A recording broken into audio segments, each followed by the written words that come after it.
Hey, this is Steve from Sparky's Garage. Today, well, we're not in the garage. We're at my dining room table, so don't tell my wife, but she'll kill me. But we're working on Maybelline, my 1939 Ford Deluxe, and we're going to upgrade the ignition system on this to a full Mallory ignition. We're going to start off with the Mallory Unilite distributor. This is a full electronic distributor, so I don't ever have to worry about points and condensers, capping the points, any of that BS. The other thing we're going to upgrade to is going to have this newer crab cap style. So we're going to dive into this thing and get it all set up for that motor. Now, obviously this may not apply to your particular motor if you have an upgraded Flathead or a different year Flathead, Mercury Ford, but this is going to be set up for a stock 39 Ford Deluxe. So yeah, let's dive into it. Alright, so I'm going to go over a couple things here on the Mallory Unilite distributor. Don't mind any noise in the background. I'm doing this here on my kitchen table. So there's some things to go over on this, and then I'm also going to show you how to change out the advanced springs and the bushing stops that come with the kit. You may need to do this depending on your application. So the first thing with this Mallory Unilite distributor for the flatheads, there's really only one way you can put this on. What I mean by that is you don't really have to worry about top dead center, what the firing, what is it firing on what cylinder. The reason for that is this square dowel pin right here on this shaft, it is offset. So what I mean by that is this corner edge, this is a wider point here, where this corner edge is a lot shorter. So there's really only one way this distributor can go on. Now the first thing we're going to do is go ahead and pop off the cap. Get a little flat blade screwdriver here. Pop it off. Now this distributor cap, it's got a notch right here, so it can only go on one way, and it sits right on, that notch is for this roll pin that is right there. So again, the cap can only go on one way. We'll go ahead and take off the rotor now. Get a little Phillips screwdriver.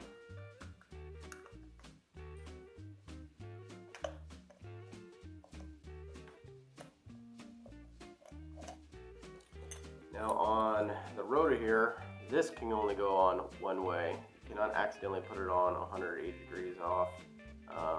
It's got a square right here and a round circular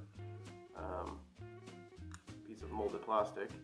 And these basically fit into these holes here on the weights. So there's the square and there's the round hole. So again, rotor only can go on one way. So next we need to take off the housing off the actual distributor, and we're going to use a 5/32 Allen, and there is an Allen right there and an Allen right there. So you may need to rotate so the weights are out of the way, and we'll go ahead and out.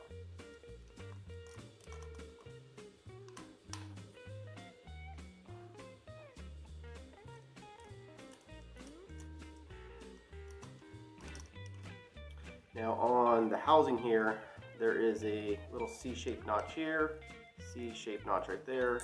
You're going to have to spin the weights so they line up, and it allows you to slide this housing off.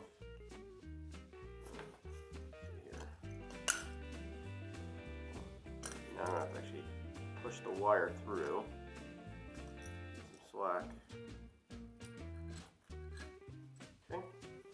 Now we can get to the advanced springs right here, and then underneath, where is it at?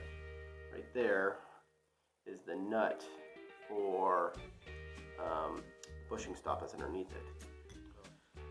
Alright, we're going to go ahead and change out the springs and change out the bushing stop. Now make sure on your instructions you refer to your chart here. It kind of lays out which springs to use with what bushing stop and what the timing is going to give you. So I'm going to refer to my stock 39 Ford Deluxe. It does not like to rev up past 3,000 RPMs, and on a flathead, stock flathead, they don't like to see anything more than 20 to 25 degrees of total timing. So I want my timing to come in right off the hip pretty much. So with the purple bushing stop, looks like, with the silver light spring, with the blue light spring, it's going to give me roughly about 20 degrees of timing. right after 2,500 RPMs, which is going to be nice, plus my additional 6 degrees timing roughly my motor is. So that's 26 degrees of total timing. So that get me in the ballpark. And the nice thing with the distributor, it's got slots right here, so I can advance it or retard the timing if I need it to be. I'm gonna grab one of these, and then we want to go with the purple stop, the bushing stop. If I can get in here, it's childproof. So let's see here.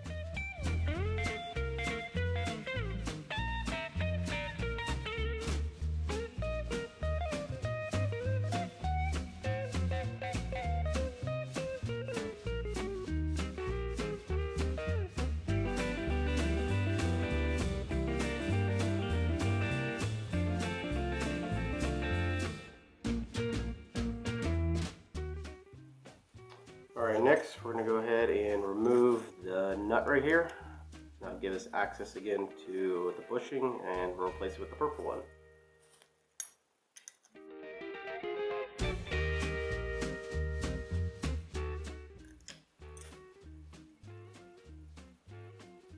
Now the tricky part is going to be getting this started again. One thing that could be an issue. So there's the nut. It looks like there is a washer, and bushing out. Okay, so this is what all came out of it right here. So lock nut, washer, and the bushing. So we'll go ahead and discard that one. We're going to put in the purple one and put it back together. So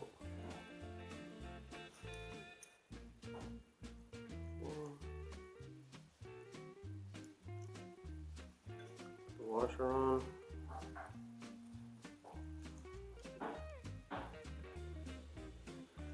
Like I said, this could be the tricky part. Just trying to get it all back on. Well, we got it on there. Now I'll go ahead and tighten this all up. Okay. Now I'll go ahead and put our housing back on. Now your housing, pretty much, there's only one way you can go on. Looks like we knocked the grommet out. Make sure we push the grommet back through. Grommet's back through.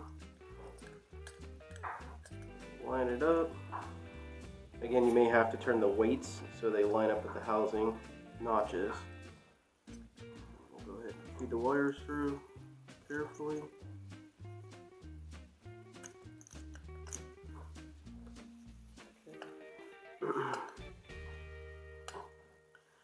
Now I'll go ahead and reinstall Allen screws. Pull the housing down.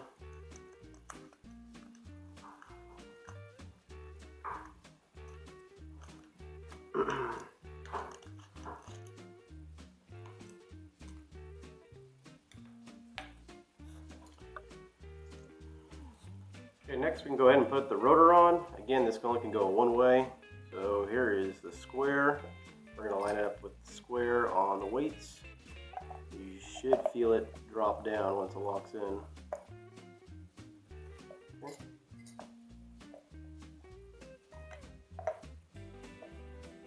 There it goes. Okay. Put the Phillips screws back in.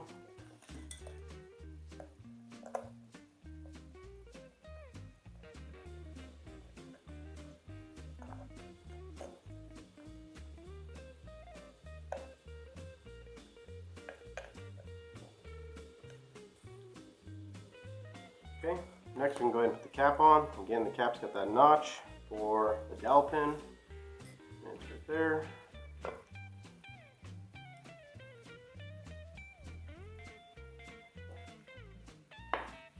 Okay, I'm going to clip this back on.